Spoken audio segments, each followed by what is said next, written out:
नमस्कार मित्रांनो. श्री स्वामी समर्थ. जय शिवराय, जय शंभूराजे. स्वागत आहे आपल्या चॅनलमध्ये नवीन एका व्हिडिओमध्ये. तर मित्रांनो, आज आपण इथे रत्नागिरीमध्येच नाचणे या ठिकाणी असलेले नवलाई पावनाई चाकादेवी महापुरुष असं एक मंदिर आहे, कौलारू मंदिर आहे जुन्यातलं. तर तिकडे जाणार आहोत आपण. त्या मंदिराचं दर्शन करणार आहोत. तर चला जाऊया. तर मित्रांनो, आपण आता इकडून कुवारबावमधून येणार आहोत, म्हणजेच रत्नागिरी रेल्वे स्टेशनकडून. तर आता आपण रत्नागिरी रेल्वे स्टेशनकडून पुढे इथे आता कुवारबावच्या पुढे आलो.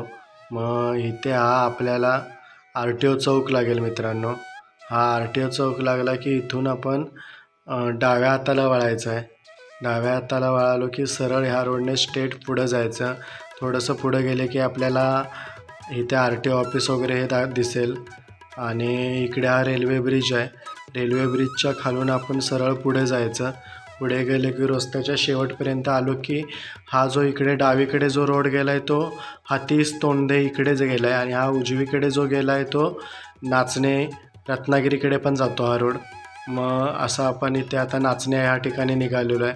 आणि हे आहे बघा मित्रांनो, याला नाचणेमधलाच आहे, पण याला गोडाऊन स्टॉप असं म्हणलं जातं. म्हणजे इथे एक गोडाऊन आहे होलसेलचं, कांदे बटाटे किंवा असे होलसेल. तर हा गोडाऊन स्टॉप असं म्हणलं जातं. आणि तिथनं पुढं आलो की आपल्याला हे नाचणे लागतं. आणि जे इकडे तुम्हाला डावीकडे रस्त्याच्या जे दिसतं आहे तेच आहे मित्रांनो आपलं नवलाई पावनाई चाकादेवी महापुरुष हे देवस्थान. तर आता आपण गेटच्या आत आलेलो आहे. तर हे बघू शकता मित्रांनो, हा खाली पूर्ण कातळ आहे. इकडे पावसाळ्यात खूप छान वातावरण असतं, म्हणजे एक नंबर असतं, हिरवंगार एकदम. आणि ते कातळाच्या आजूबाजूला दुसरीकडे मग भात शेती वगैरे पण केली जाते. तर हे बघा अशा पद्धतीनं जुन्यातलं देऊळ आहे. तर त्याच्या समोरच अगदी तुळशी वृंदावन आहे. आणि हे बाहेर इकडे गण आहेत देवांचे. तर असं हे देऊळ आहे, मंदिर आहे कौलारू. तर बघू शकताय कशा पद्धतीनं सजवलेलं आहे. शिमग्यात इथे शिमगोत्सव खूप मोठ्या उत्साहात साजरा केला जातो मित्रांनो. आणि नवरात्रात पण खूप जोशात असते इथे. म्हणजे लायटिंग वगैरे केलेली असते. पूर्ण चमकत असतं मंदिर, खूप छान असतं, एक नंबर वाटत असतं. तर त्यावेळेला आम्ही आलो तर नक्कीच शूट घेईन.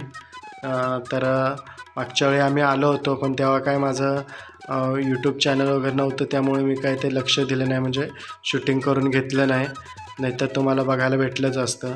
दुसऱ्या यूट्यूब चॅनलवर पण आहे तिकडचे. तर बघू शकताय कसं सजवण्यात आलेलं आहे. जे द्रोण असतात, म्हणजे आपल्या पंक्तीच्या जेवणात जे प्लॅस्टिकचे कागदी जे द्रोण असतात त्या द्रोणपासून त्यांनी पूर्ण सजवलेलं आहे. वरती पताके वगैरे लावलेले आहेत. तर तसंच इकडे मागे एक देऊळ आहे बारकंसं, तर तिथं आपण दर्शन वगैरे करून घेऊ. आणि हे बघू शकताय असं खूप कौलारू मंदिर आहे मित्रांनो. हे काय असं कळस बिळस वगैरे लावलेला किंवा असं नवीन ह्याच्यातलं मंदिर नाही आहे, जुन्यातलं मंदिर आहे कौलारू. आणि त्याच्या बाजूने असे हे बाहेर जायण्यासाठी इकडं पडवी टाईप पण केलेलं आहे बघा.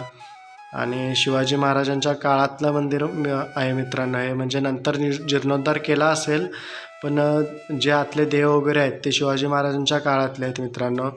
म्हणजे इथे साळुंखे घराण्याला जे शिवाजी महाराजांनी वतन दिलं होतं तेव्हाच्या काळात ते जीर्णोद्धार केला होता असं म्हणतात.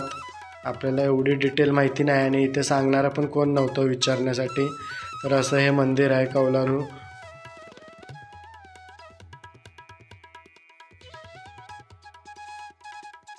तर मित्रांनो, व्हिडिओ आवडल्यास लाईक करा आणि चॅनलला प्लीज सबस्क्राईब करा मित्रांनो.